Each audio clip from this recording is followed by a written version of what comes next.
Bom, voltando aqui, né? Uma outra linhagem política importantíssima desses anos 30, o fascismo, que se materializa na ação integralista brasileira. Tá? A ação integralista brasileira há uma bibliografia bastante grande, depois, quem quiser, alguns livros estão na nossa bibliografia, depois eu posso passar alguns autores, né? Basicamente, um movimento organizado em 32, em outubro de 32, aliás, no bojo da derrota de São Paulo, né? Quer dizer, a derrota não só gerou a USP, que é uma espécie de joia da coroa liberal aqui no Estado, né? Desses grupos liberais mais democráticos, mas também gerou, né, uma organização de extrema-direita, né? Um pouco a partir da ideia de que, bom, é preciso pensar o Brasil não mais dentro de preceitos liberais constitucionais, mas a partir de um governo corporativo, nacionalista, com Estado forte. Então, o integralismo seria a expressão mais à direita desse princípio autoritário, dessas correntes autoritárias, né, que proliferaram nos anos 30. Okay? Muito forte em vários estados, sobretudo nos estados do Sul e Sudeste. Né? E, sobretudo, entre a classe média baixa. Isso é interessante. De pequenas cidades do interior, entre imigrantes, né? Vale dizer também que, além do integralismo, havia um partido nazista muito importante no Brasil, né? Significativo em Santa Catarina e Rio Grande do Sul. Né? Você tem duas organizações. O integralismo realmente era mais significativo. Um parênteses aqui importante. Hoje há um grande debate historiográfico sobre a natureza do fascismo e sobre as variáveis dos fascismos, né? Há uma tendência forte na historiografia, né, sobretudo a partir dos anos 90, a partir do debate italiano e, sobretudo, espanhol e português, né, e também brasileiro agora, de pensar o nazismo e o fascismo italiano como variáveis dessa grande família do corporativismo político. O que é o corporativismo, né? Vamos lá. Quer dizer, o corporativismo tem que ser pensado no bojo das tradições autoritárias, né? Que vão surgindo na Europa no final do XIX e se proliferam no entreguerras, ou seja, entre o final da Primeira Guerra Mundial e o início da Segunda Guerra Mundial. Antes de falar de corporativismo, portanto, eu queria mapear um pouco o que significa essa expressão, autoritarismo, que né, seria um pensamento marcante, sobretudo aí nos anos 30 no Brasil, que vai explicar, em grande parte, essa dinâmica política que a gente acabou de ver. Né? Ou seja, as ditaduras, centralização política, intervenção na economia, tutela sobre a sociedade. Né? Veja, para falar em autoritarismo, nós temos que levar em conta pelo menos 3 vetores, né, de análise. A identificação de projetos intelectuais, a identificação de práticas políticas e a identificação e análise de novas estruturas políticas propostas pelo pensamento autoritário. Né? Então, novas instituições, uma nova burocracia, sobretudo uma burocracia ligada ao Estado Nacional. Porque no Brasil, particularmente, a corrente autoritária, não só no Brasil, né, mas, enfim, a corrente autoritária, ela se confunde com o reforço do Estado Nacional. Não? Se a gente for pegar lá nas obras do Alberto Torres, que é considerado o primeiro intelectual que defende explicitamente, né, um projeto autoritário, né? Inclusive que inspirou muitos tenentistas, né? Enfim, os militares, aí, os oficiais liam muito Alberto Torres, né? Ainda nos anos 10. Né? A questão do Estado Nacional no Brasil é uma questão sensível, né? E estratégica para o pensamento autoritário. E por que isso? Porque na perspectiva autoritária, portanto, antiliberal, quando a gente está falando de autoritarismo, nós estamos falando de um pensamento antiliberal. Né? Mas um liberal também não pode ser um sujeito elitista que acha que os pobres não têm direitos sociais nem políticos? Pode, só que ele não é um autoritário por causa disto. Tem que tomar cuidado com essa confusão entre o conceito e como a gente usa no dia a dia da conversa política de bar. Né? Então, autoritarismo é um tipo de pensamento político que se pauta pela crítica ao liberalismo, pela crítica à ideia de liberdade individual, né? Pela crítica à ideia de que a propriedade privada é ilimitada, né? E pela crítica a um modelo de política liberal baseado na representação, no voto individual que se representa no parlamento. Quando a gente fala de autoritarismo político, nós estamos falando da crítica a essas três coisas, né? Então, primeiro, o indivíduo, né, não pode fazer o que quer, né? Claro que nem para o liberalismo o indivíduo pode fazer o que quer porque ele está submetido à lei, né? Mas, do ponto de vista político, de liberdade política, o indivíduo é intocável, na tradição liberal. Eu falo o que eu quero, eu me organizo do jeito que eu quero. Se eu não violar a lei, ninguém pode me prender. Na perspectiva autoritária, não é assim. Não, você não pode falar o que você quer, nem se organizar do jeito que você quer. A propriedade é limitada, dizem os liberais. Na tradição autoritária, dependendo aí do grau, a propriedade deve convergir para um projeto tutelado pelo Estado, de desenvolvimento econômico ou social. Né? Então tem um ponto de conflito. E na tradição liberal, o Estado não deve se envolver nos conflitos, por exemplo, patrão-empregado. Né? Por que não deve se envolver? Porque é um conflito, é uma quebra de contrato privado. A greve para o empresário liberal, né, é uma quebra de contrato privado. Ainda que, do outro lado, né, de um lado esteja uma pessoa que é o patrão e da outra, né, centenas de trabalhadores. Né? Então, é um problema, é uma questão de polícia e de lei. O operário que entra em greve quebra um contrato. O Estado não tem nada a ver com isso. O Estado tem que mandar a polícia prender esse sujeito. Não tem que ficar mediando, né, negociando, como se o operário também tivesse razão. A não ser, obviamente, que o patrão tenha deixado de pagar o salário, tenha deixado de... Então, veja, como esses contratos são assimétricos sempre, né? Contrato de trabalho entre patrões e empregados, tradicionalmente são assimétricos, ou seja, não uma parte tem muito poder, a outra parte não tem muito poder. O pensamento autoritário, nos anos 30, passa a dizer o seguinte: o Estado tem que regulamentar essa relação. Por quê? Porque senão esse conflito entre patrões e empregados vai ameaçar a ordem social. Veja que o pensamento autoritário, tal como a gente está trabalhando aqui nessa aula, é um pensamento de direita. Ah, mas não há autoritarismo de esquerda? Mas aqui a gente não vai estar discutindo isso, porque a pauta da política brasileira nos anos 30 é o autoritarismo de direita. O que significa isso? Manutenção da ordem social do status quo. Só que dentro de um novo pacto político entre Estado, indivíduo e sociedade. Está claro isso?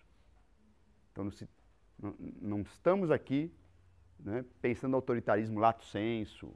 Aqui, quando se fala em autoritarismo, o próprio texto do Beired mapeia, né, exatamente esse pensamento autoritário, né, que vocês têm como base da aula de hoje.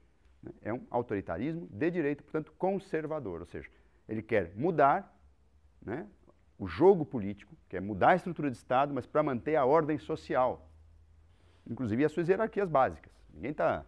Né? Não está em pauta aqui você inverter as hierarquias da sociedade, né? O operário vira patrão, não é isso. Né?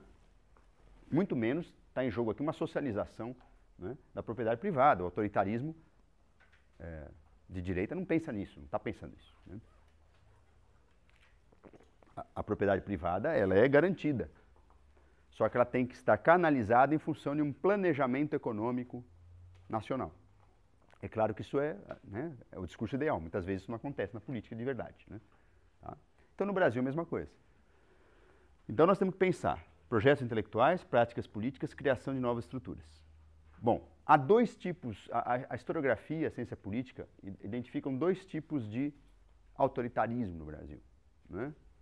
Um autoritarismo mais tático, vamos dizer assim, que alguns até chamam de autoritarismo de crise, ou seja, a solução autoritária deve ser provisória, deve apenas atuar em momentos de tensão política, de conflito social intenso, para depois sanear o ambiente, é muito comum essa palavra entre os pensamento autoritário, e depois voltar a uma espécie de normalidade constitucional, até liberal, se for o caso, até de bases liberais. Então, o que alguns chamam de um autoritarismo mais tático, mais transitório. Né? Inclusive, o que explica em parte, por que alguns liberais no Brasil, que têm orgulho da sua tradição liberal, constitucionalista, em momento de crise política, fala viva o golpe de Estado. Tem que prender, matar, né, e proibir. É o que o Décio Sais, por exemplo, cientista político, chama de autoritarismo de crise, que é um viés de pensamento autoritário, vejam, que convive com bases doutrinárias liberais, por incrível que pareça. Né? Então, eu sou liberal, mas na hora da crise eu admito soluções autoritárias. Né? O que significa soluções autoritárias? Golpe de Estado, deposição de presidente, cerceamento de liberdades públicas, alguma censura, sobretudo para os de baixo. Né? Os liberais têm uma questão muito ciosa em relação à censura à imprensa. Né? É um tabu, não pode mexer, é um princípio liberal não ter censura sobre a imprensa. Né? E hoje é um princípio democrático, obviamente, assumido por várias correntes políticas, não só liberais. Mas nesse momento aqui, até se admite alguma censura para os de baixo. Censura, por exemplo, a cinema, meios de comunicação, a rádio, mas imprensa não. Isso é interessante. Né? E há um outro viés de autoritarismo, que é o autoritarismo como doutrina, ou seja, um autoritarismo, uma corrente de pensamento que diz o seguinte: nas sociedades modernas, de massa, urbanas, industriais, ou o poder é forte, como eles diziam, tutela o conflito social, ou a sociedade se autodestrói. Porque há uma massa de operários seduzida pela revolução, seduzida pelo bolchevismo, né? E que vai, se não for tutelada, se não for controlada, se não tiver também algum tipo de direitos, pelo menos sociais, ela vai se sublevar e vai destruir a sociedade. E vai destruir os valores tradicionais da sociedade. Então é interessante que esse autoritarismo doutrinário diz o seguinte: a solução autoritária não é transitória, ela veio para ficar. O Estado tem que ser forte. Né? O futuro do Estado nacional é ser um Estado forte, centralizado, que organize a sociedade em bases corporativas. Tá? O que é isso? O que são as bases corporativas? Né? Aí, já chegando nesse terceiro tópico aqui, as bases da ordem autoritária. Né? O que significa um corpo? O que é um corpo? Pense, uma corporação, um corpo. O que vocês acham que significa isso? Sistema fechado e integrado. Fechado, integrado e coeso. Sobretudo coeso. Né? Quer dizer, quando o meu corpo não pode o meu braço fazer uma coisa, minha perna, né? Meu braço vai para um lado e minha perna vai para o outro. Né? Minha cabeça pensar uma coisa e meus membros executarem outra. Portanto, a ideia de corpo implica em coesão, em organicidade, em centro de comando, né? Comandando as regiões todas, né? De um corpo. Então, a ideia de corporativismo como forma de organização social, mal comparando, é mais ou menos isso. Né? Um Estado nacional que congrega, que articula os atores privados, os atores sociais, e que dirime conflitos na forma de arbitragem até e tutela, né? Tutela mesmo, imposição, né? E que principalmente pensa a sociedade como o conjunto de atividades econômicas organizadas pelo Estado. Né? Então, por exemplo, alguns modelos, aqui mesmo no Brasil, quando se imaginou uma sociedade corporativa, né, sobretudo na Constituição de 37, imaginava-se exatamente a organização de entidades que reunissem patrões empregados por área de atividade. E que, portanto, esses patrões empregados iriam, né, fazer, às vezes, uma espécie de parlamento. Né? Quer dizer, ao invés do parlamento tradicional, que é o eixo da política liberal, né, em que os representantes dos votantes discutem, né, na ordem corporativa, são os representantes das diversas classes econômicas, como se dizia, né, que conversam devidamente vigiados e tutelados pelo Estado. Né? Então, quando se fala em corporativismo, que pode ter vários graus, né, no Brasil, por exemplo, uma boa parte da historiografia do Estado Novo questiona se houve um corporativismo para valer, ou se o corporativismo não foi restrito apenas ao meio sindical, enquanto todos os outros grupos sociais tinham um espaço de maior liberdade de ação, inclusive individual. Né?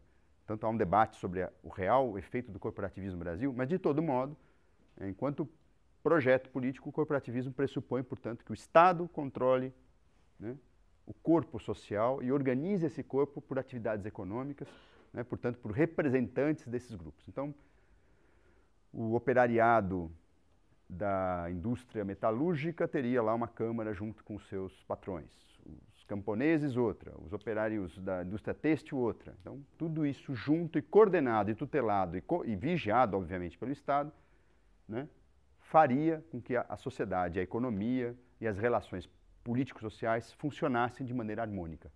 Bom, então, se alguém quisesse quebrar esse modelo e questionar essa ordem, bom, aí você tem um outro princípio do autoritarismo, que é a repressão, que é uma tutela violenta sobre o dissidente. Na perspectiva autoritária, não se admite a dissidência. A dissidência é sempre uma anomalia do sistema ou alguém de fora que quer destruir o seu sistema. Aliás, é muito comum no pensamento autoritário brasileiro, né? Nós não temos conflito, o conflito vem de fora. Ou é o comunista, né? Ou é um subversivo, ou é alguém que tem alguma doença mesmo, que quer contaminar o tecido social, né? Uma doença mental, né? Quase, né? Então, na lógica autoritária, não cabe a dissidência, não cabe o conflito. O conflito é anomalia. O conflito, a democracia não é insuficiente para regulamentar o conflito. Portanto, tem que haver uma solução de força, né? Ordem imposta, né? E repressão mesmo, né? No caso aqui do Brasil, então, já pensando no modelo do Estado Novo, as bases da ordem autoritária passavam por alguns elementos. Então, burocracia civil e militar. O reforço da burocracia civil, principalmente civil, né? Militar já existia, mas há um reforço também do Exército, né? E da ordenação burocrática do Exército, na direção de uma centralização. Mas também a criação de um aparato burocrático civil. Então, a burocracia civil-militar deveria ser a tutora das relações, sobretudo econômicas e políticas. Então, esse é um eixo do pensamento autoritário brasileiro muito forte, né? Hoje em dia, né? Veja como isso reside em nichos sociais, né, importantes, né? Hoje em dia, cada vez mais, inclusive, tem gente pedindo o quê? Tutela militar sobre a política.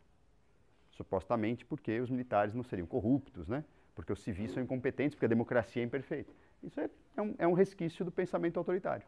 Aliás, um resquício não, talvez ele ainda sempre ele na verdade sempre existiu, só que estava mais abafado, né? Agora é interessante nos anos 30 porque se cria uma burocracia civil também para, o quê? Sobretudo ordenar a economia.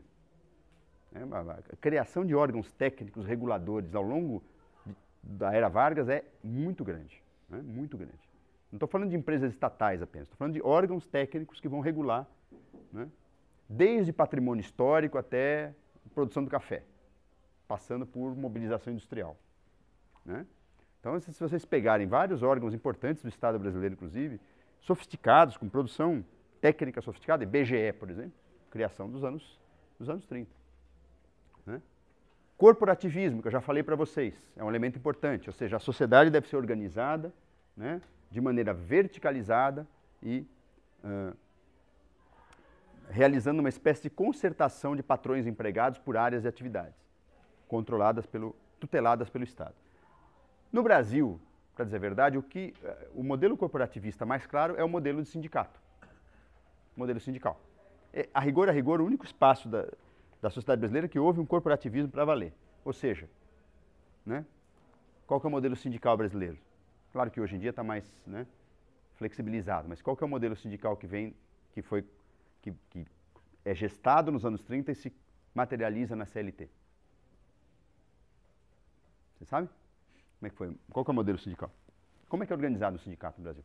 Se, por exemplo, tem, numa mesma cidade, 3 grupos metalúrgicos que querem ter 3 sindicatos diferentes e pedirem reconhecimento desse sindicato pelo Estado, eles vão conseguir? Não. Por quê? Um sindicato por categoria, por base territorial. Isso é uma regra, né? O sindicato só é reconhecido como interlocutor se ele é reconhecido pelo Estado. Então, outra regra. Eu crio um sindicato dentro dessa lei, um por categoria, por base, peço reconhecimento, né, do Ministério do Trabalho, né? O Ministério do Trabalho tem lá uma legislação que organiza a eleição, repasse de imposto sindical, né? Enfim. E aí, eu tenho que, no limite, o Ministério do Trabalho pode destituir uma diretoria sindical no Brasil. Aliás, isso foi feito centenas de vezes, milhares de vezes, sobretudo em períodos autoritários, né? Então vejam, o modelo sindical brasileiro é um modelo bem claro de corporativismo. Por exemplo, no Brasil, historicamente, foram proibidas as centrais sindicais livremente organizadas pelos trabalhadores, né? Embora desde os anos 80 existam as centrais. Mas elas não são reconhecidas. Elas são reconhecidas hoje como interlocutores políticos, mas oficialmente o que existe são as federações e as confederações por área de atividade. A Federação dos Metalúrgicos, que por sua vez é ligada à Confederação dos Trabalhadores da Indústria, que por sua vez tem assento lá no Ministério do Trabalho. Isso é um modelo corporativo. Tá? Então, quando vocês olham o organograma do mundo sindical brasileiro oficial, vocês vão ver ali o modelo corporativo, gestado aqui nessa perspectiva do quê? De tutela, né? Porque se o Ministério do Trabalho é a cabeça de tudo, obviamente o Estado pode tutelar, portanto, conflitos e interferir na organização sindical. É um modelo completamente diferente dos anarquistas dos anos 20, obviamente, né? Que era o modelo das federações livres, dos sindicatos livres, né? Livremente organizados. Então, obviamente, esse modelo nasce contra uma realidade sindical existente no operariado brasileiro. Sobretudo de base imigrante, né? Militarismo é um elemento importante, né, desse modelo, né? A linguagem da militarização da sociedade, da disciplina, da ordem, da hierarquia, né, que são os princípios, né, da caserna, vamos dizer assim, são fundamentais, né? E muitas vezes há um certo, quer dizer, quando esses princípios, que obviamente são fundamentais para uma organização militar, sem os quais a organização não existe, quando eles passam a ser uma ideologia de organização social, a gente pode falar no militarismo como ideologia. Na ideia de que a sociedade, portanto, que o cidadão, ele é uma espécie de soldado, né? E ele tem que se comportar, né, dentro de uma disciplina quase militar. Essa discussão apareceu muito também nos anos 30 no Brasil e chegou, inclusive, a constituir uma linhagem de pensamento pedagógico, né? A disciplina de educação física nas escolas nasce nesse contexto, né? De o quê? Militarizar o ensino, né? A educação física, hoje não, né? Obviamente, mas tradicionalmente o que é educação física, né? Corpo, né, em marcha, né, as pessoas fazendo ginástica para a guerra, né? Eu fiz, né, educação física, né, no meu primário, como se falava antigamente, em ginásio, durante o regime militar. Então era isso, você parecia que estava sendo treinado para a guerra. Subia em corda, pulava, marchava 2 meses, né? Ficava marchando 2 meses. Assim. E meu professor era formado nessas primeiras turmas de professores formados pelo Exército, né? Então é interessante, né, que o que significa isso? Significa um pensamento militarista numa disciplina escolar, que, em princípio, né, hoje em dia isso mudou, obviamente, né?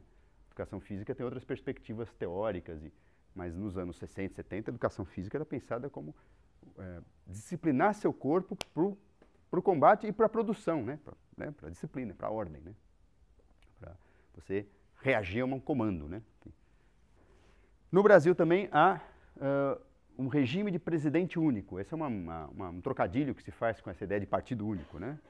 O autoritarismo no Brasil sempre privilegiou muito a figura da presidência da República. A presidente da República, nesses momentos autoritários e dentro dessa perspectiva autoritária, era uma instituição que deveria ser reforçada e deveria se sobrepor às outros poderes, né? Então, veja, a presidência da República, né, o controle da presidência da República é fundamental nesse pensamento autoritário, porque ele representa o comando do Estado Nacional, que é também outro eixo do pensamento autoritário no Brasil. Reforçar o poder nacional. Pelo controle do Estado, pelo controle do Poder Executivo. Dentro do Poder Executivo, Presidente da República, né? Mesmo em momentos liberais da nossa política, né, o Presidente da República é uma figura muito importante porque a nossa tradição é presidencialista. Mas aqui eu estou falando de outra coisa. Estou falando que além dessa premência do Presidente da República, né, essa capacidade de articulação política, de liberar verbas, né, que tradicionalmente o presidente brasileiro tem, né, de nomear cargos, nos momentos autoritários, dentro do pensamento autoritário, o presidente da República, a presidência da República, né, tem um poder, um papel fundamental. Né? A estabilidade da política nacional passa, na ótica autoritária, pelo reforço da presidência da República. Foi assim em 1937, né? No caso o presidente único, o presidente mandava em tudo, Vargas, né? E é interessante que a presidência se confundia com a pessoa do Vargas, e no regime militar, né? Em que o reforço do poder executivo, né? O reforço da presidência da República, permitiu, portanto, que o general, né? Presidente, os generais presidentes, mandassem na política nacional, inclusive com capacidade de dissolver Congresso, de caçar parlamentar, né? de fechar o Congresso, no caso, de caçar parlamentar, de caçar cidadãos, né? De nomear estado de sítio sem consulta. Né? Então, o que significa tudo isso? Reforço do poder executivo. Nacionalismo é um outro dado importante também. Via de regra, né? É muito interessante, no caso brasileiro, particularmente o pensamento autoritário, ele foi marcado por um discurso nacionalista muito forte, por um culto à brasilidade. Vejam, isso é uma forma, inclusive, de se contrapor às oligarquias da Primeira República, que falavam muito em Brasil, em pátria, mas tinham como eixos simbólicos também da sua identidade o regionalismo, que sempre foi muito forte no Brasil. Então é interessante que nos anos 30 se reforça uma ideia de uma identidade coesa, una, nacional, para além dos regionalismos. O primeiro ato do Estado Novo, lembrem, né? Qual foi? O primeiro, né? Queima das bandeiras estaduais. Olha que interessante. Né? Logo depois do golpe, né, todas as bandeiras dos estados brasileiros foram queimadas numa cerimônia pública. Aliás, foi precedido de uma missa. Né? É interessante que o pensamento católico também ajudou muito a construir esse modelo, né, de sociedade corporativa e de ordem social, e acabou se juntando também ao pensamento autoritário. Né?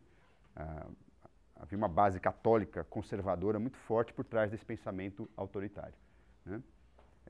A gente vai ver isso na segunda parte, um pouco mais com mais calma. Da primeira cerimônia cívica, queima das bandeiras estaduais, ou seja, reforço do nacionalismo simbólico.